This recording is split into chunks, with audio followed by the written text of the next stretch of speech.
विद्यार्थी मित्र हो, आपण आज पाहणार आहोत इयत्ता 6वीचा विषय गणित आणि धडा 6वा स्तंभालेख.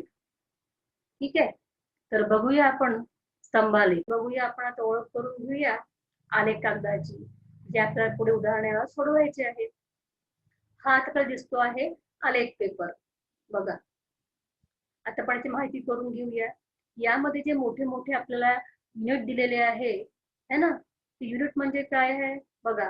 मोठे मोठे आपल्याला बॉक्स दाखवलेले आहे. कोणकोणते?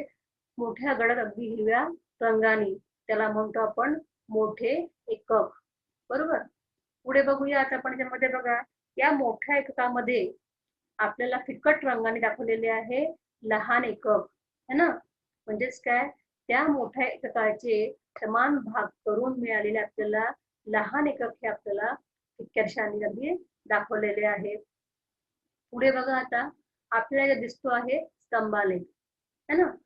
आता या स्तंभालेख आपल्याला पाहिल्यानंतर आपल्याला साधारणतः पटकन याची जी स्तंभाची उंची आहे त्या उंचीवरून साधारणतः आपल्याला जी माहिती दिसते आहे ती पटकन आपल्याला सांगता येते है ना. बघा, तर यात बघा तुम्ही या आलेख टिपकवर आपल्याला दाखवलेलं आहे मोठे एकक है ना. त्यानंतर लहान एकक जे आहे ते आपण पाहिलेले आहे. बघा है ना, मिलीमीटर अंतरावर असणाऱ्या रेषा काय आहे, लहान एकक आपल्याला दाखवतात त्या. पुढे बघा, आता हा जो आपला आलेख पेपर आहे ज्याला आपण म्हणतो ग्राफ पेपर, त्यावर आता आपल्याला काढायचं आहे पहिल्यांदा जी आपण आडवी लाईन काढणार आहोत त्या आडव्या लाईनला आपण म्हणतो एक्स अक्ष, आणि त्याच अक्षाला जोडणारी जी काटकोन करणारी जी उभी रेषा आहे तिला आपण म्हणतो वाय अक्ष. बरोबर आहे. आणि मग एक्स अक्ष आणि वाय अक्ष ह्या दोन्ही रेषा जे जोडल्या गेलेल्या आहे तिथे आपला बनतो सेंटर ओरिजिन ओ. ठीक आहे. पुढे बघूया आता आपण याच्यामध्ये की ज्या माहितीवरून आपल्या स्तंभालेख काढायचा असतो त्या गोष्टी आपल्याला एक्स अक्षावर आणि वाय अक्षावर आपण त्या दाखवतो. बरोबर आहे. बघा, आता याच्यामध्ये आता आपण चित्र जे बघितलं होतं वाहनांचं, त्या वाहनांच्या माहितीवरून ते आपण स्तंभालेख काढण्याचा प्रयत्न करणार आहोत. बघा, साधारणतः तुम्हाला माहिती आहे विद्यार्थी मित्र हो, की कुठल्याही वस्तूचं नाव, शहराचं नाव, कुठलंही नाव हे आपल्याला फक्त किंवा शहरांची नावं है ना, वस्तूंची नावं, विद्यार्थ्यांची नावं साधारणतः ही कुठे लिहितो आपण, एक्स अक्षावर लिहितो, आणि वाय अक्षावर साधारणतः आपण संख्या, तापमान है ना, हे आपण जनरली वाय अक्षावर लिहित असतो. जनरली काय असते, वाय अक्षावर आपण संख्या लिहित असतो. तर बघा, सगळ्यात पहिल्यांदा आपण काय बघतो आहे की सायकल, मग काय आहे, स्कूटर आहे, मग रिक्षा आहे, मग बैलगाडी आहे. तुम्हाला माहिती आहे साधारणतः की या स्तंभावरून आपण त्याची किंमत सुद्धा सांगू शकतो, की जी जी माहिती आहे आपण स्तंभ पाहिल्यानंतर आपण ती सांगू शकतो. आता बघा, यामध्ये काय असते, स्तंभ काढताना याची रुंदी असते ती समान असते है ना, आणि याची जी उंची असते ती त्या दिलेल्या माहितीवरून आपण ती काढू शकतो. चला तर मग आता आपण बघूया. सायकल बघा किती आहे, याच्यामध्ये 30 संख्या आहे. मग आता या 30 संख्यापर्यंत आपल्याला हा स्तंभालेख काढायचा आहे. काढला आहे. बरोबर आहे. मग आता बघा, स्कूटर किती आहे, 25 आहे. 25 या आकड्यापर्यंत आपल्याला तो स्तंभ काढायचा आहे, जॉईन करायचा आपल्याला. रिक्षा किती आहे, 5 आहे. 5 या अंकापर्यंत आपल्याला ते घ्यायचं आहे. बैलगाडी किती आहे याच्यामध्ये, तर ती किती आहे, 15 आहे. 15 पर्यंत आपल्याला तो जोडायचा आहे. ठीक आहे. आता बघा, आता आपण प्रमाण जे घेतलेलं आहे, प्रमाण कसं काय घेतलेलं आहे आपण आता हे वाय अक्षावर, त्याचं प्रमाण आहे ते बघा, एक एकक बरोबर पण काय घेतलेलं आहे, यातला जो लहान अंक होता तो किती होता, 5 होता.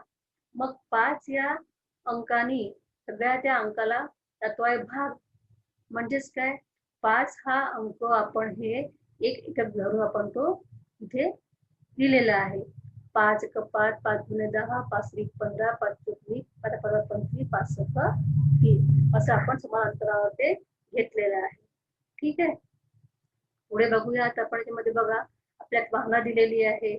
आता आपण पाहिलेलं आहे की येथे चित्रामध्ये तुम्ही म्हणा विद्यार्थी मित्र हो मॅडम याच्यामध्ये बैलगाडी 3च आहे. संख्या 15 कशी काय आलेली आहे? मग आपण पाहिलं होतं त्याच्यामध्ये की एक वाहन म्हणजे किती झालेलं आहे ते 5 वाहन झालेलं आहे त्यामध्ये.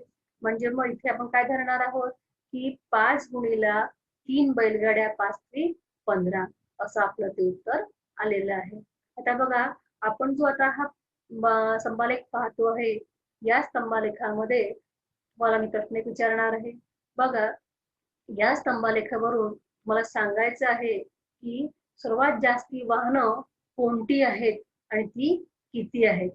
बघा आता यामध्ये सगळ्यात मोठा स्तंभ कोणता आहे? सायकलचाच आहे, बरोबर आहे. आणि तो किती आकड्यापर्यंत आलेला आहे? 30 पर्यंत आलेला आहे. म्हणजे सर्वात जास्त जी वाहनं आहे ती कोणती आहे? सायकलची वाहनं आहेत. आणि एकूण सायकल किती आहे त्या 30 आहे, बरोबर. समजलं तुम्हाला? पुढे बघा आता तुमचा प्रश्न राहणार त्याच्यामध्ये की या स्तंभालेखावरून आपल्याला सांगायचं आहे सर्वात कमी वाहनं कोणती आहेत. बघा पटकन सांगतात आपल्या त्याच्यावरून है ना. काय दिसतं त्याच्यामध्ये आपल्याला बघा बरं. आपल्याला दिसत आहे सगळ्यात लहान जो स्तंभ आहे तो आहे रिक्षेचा, बरोबर आहे. म्हणजेच यामध्ये रिक्षेची जी संख्या आहे ती किती आहे? 5 आहे. म्हणजेच ती वाहनं कमी आहेत, बरोबर. तर बघा यामध्ये आपण पाहिलं होतं की एका चित्राची जी किंमत होती ती किती होती? 5 होती. म्हणजेच आपण काय केलं याच्यामध्ये प्रत्येक वाहनाच्या याला आपण 5 नी गुणलेलं आहे. म्हणून मग आपण त्या सायकल सुद्धा आपण 6 सायकली होत्या. 6 पंच 30. स्कूटर किती होत्या आपल्या याच्यामध्ये? 5 होत्या. त्याचा 5 25. ऑटो रिक्षा आपला एकच होता म्हणून आपण तिथे 5 5 केलेलं आहे. आणि बैलगाड्या 3 होत्या. 3 गुणुला 5 केलेलं आहे. 5 त्रिक 15. ठीक आहे. आता बघा तुमचा जो स्तंभालेख आहे तो आपण बघतो याच्यामध्ये. तर त्यामध्ये बघा आपल्याला काय दिसत आहे की एक्स या अक्षावर आपण शहरांची नावं घेतलेली आहे. पाचगणी, पुणे, चंद्रपूर, माथेरान आणि नाशिक. तर या शहरात तापमान जे आहे ते आपण लिहिलेलं आहे वाय अक्षावर. बघा दिसतं त्याच्यामध्ये. मग असं मी म्हटलं होतं की कुठल्याही शहरांची नावं, विद्यार्थ्यांची नावं, पक्ष्यांची नावं, प्राण्यांची नावं किंवा साधारणतः वर्ष आपण हे लिहितो आहे एक्स अक्षावर. आणि जी आकडेवारी असते संख्या, तापमान है ना, ते आपण लिहितो साधारणतः वाय अक्षावर. आता हे प्रमाण कसं घ्यायचंय वाय अक्षावर? तर बघा प्रमाण आपण घेतलेलं आहे की 1 एकक बरोबर 5 डिग्री सेल्सिअस असं आपण घेतलेलं आहे. आणि ते आपल्याला समांतर घ्यायचं आहे 5, 10, 15, 20, 25, 30 आणि 35, बरोबर आहे. आता आपण बघू याच्यामध्ये पुढे की आपल्याला तापमान हे बघायचं आहे. तर बघा दिलेली जी संख्या माहिती असते ती आपण अनेक कागदावर काय करतो स्तंभाच्या रूपामध्ये दाखवतो, बरोबर आहे. आपण बघूया तर पाचगणीमध्ये साधारणतः फेब्रुवारी महिन्यामध्ये असणारं तापमान जे आहे ते किती होतं? चला तर मग सांगूया विद्यार्थी मित्र आपण. बघा पाचगणी शहरात तापमान जे होतं तो जो स्तंभ आहे पुढे जोडला गेलेला आहे 25 ला इथे आपल्याला जोडल्या गेलेलं आहे, बरोबर आहे. म्हणजे पाचगणी तापमान जे होतं ते 25 डिग्री सेल्सिअस होतं, ठीक आहे. त्यानंतर बघा चंद्रपूर तापमान किती आहे है ना. सगळ्यात मोठा कोणता स्तंभ आहे? चंद्रपूरचा आहे. तो आहे 35 ला जोडला गेलेला आहे. इथे तापमान किती राहणार आहे? 35 डिग्री सेल्सिअस. तुम्हाला जर म्हटलं विद्यार्थी मित्र हो की समान तापमान असणारी 2 शहरे कोणती? तर ती आपण पटकन या स्तंभावरून पाहून सांगू शकतो. तर आता विद्यार्थी मित्र सांगा बरं. बघा पुणे आणि नाशिक हे 2 अगदी समान स्तंभ आहेत. त्यानंतर माथेरान आणि पाचगणी हे पण 2 अगदी समान स्तंभ आहेत. म्हणजेच पाचगणी आणि माथेरान या दोन्ही पण तापमान जे आहे ते किती आहे? 25 डिग्री सेल्सिअस आहे. त्यानंतर पुणे आणि नाशिक ही 2 शहरं आहेत तापमान किती आहे सारखं अगदी 30 डिग्री सेल्सिअस आहे. समजलं विद्यार्थी मित्र तुम्हाला?